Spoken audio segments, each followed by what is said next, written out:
जगन्नाथ मुखं करोति वाचालं पङ्गुं लङ्घयते गिरिं तत्कृपा तमः वन्दे परमानन्द माधव। आज आम पढ़ा षष्ठ अध्याय। षष्ठे देवंक श्रुति शुणी विजय प्रभु चक्रपाणे ताक आदेश देवासुरे अमृत पाही जत्र कले शिशुकवाच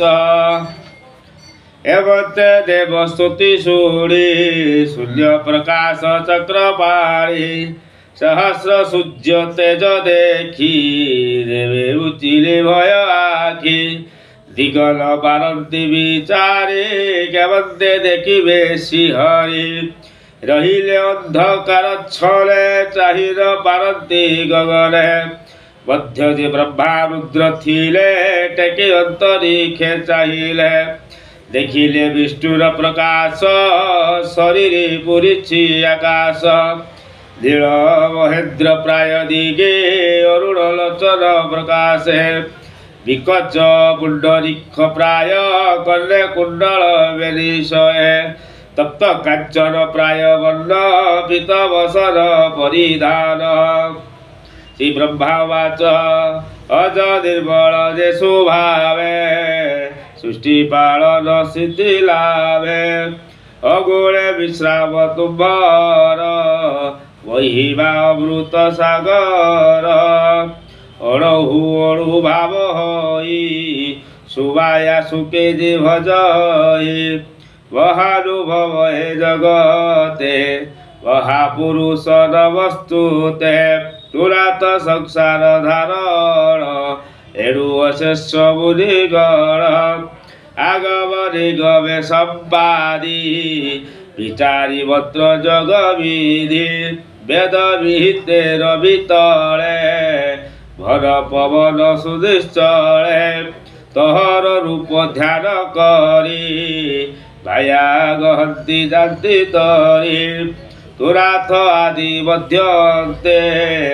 जेमे कराहु आत्मतंत्रे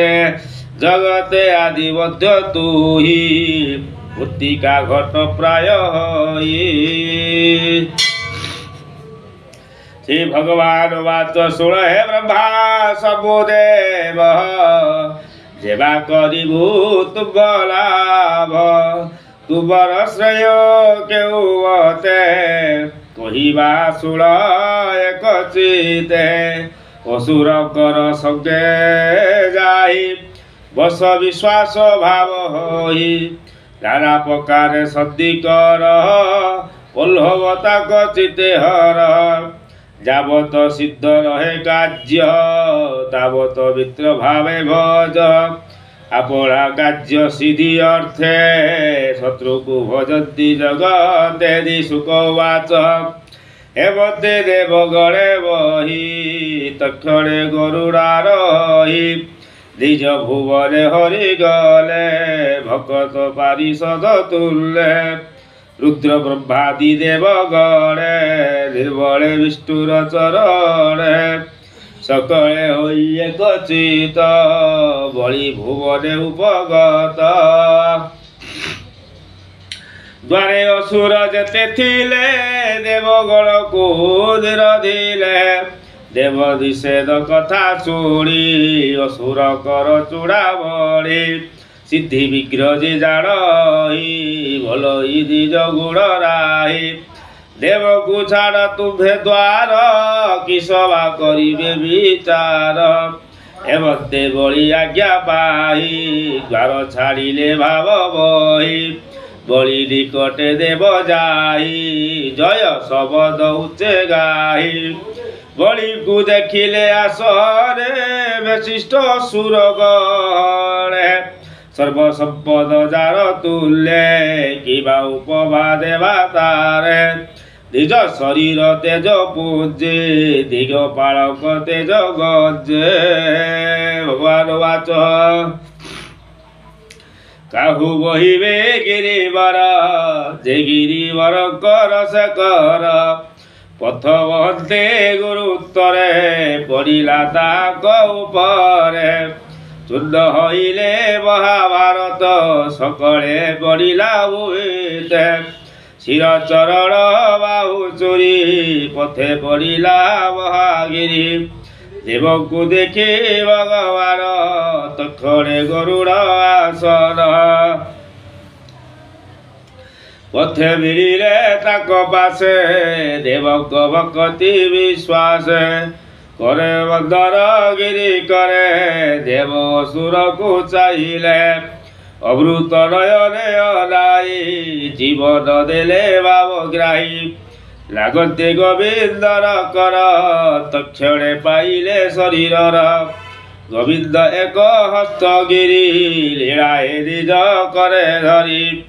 गरुड़े थोई सूर्यपते देवदान बल साथे क्षीर जल दे तट मिली देव असुर बनवाड़ी गरुड़ कद्दू गिरिवर कूले दिवेशी चक्रधर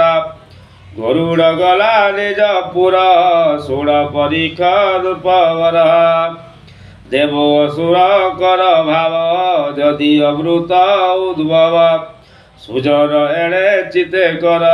माया सकटु निस्तर बोलो ही दास जगन्नाथ अष्टमस्कन्धे भागवत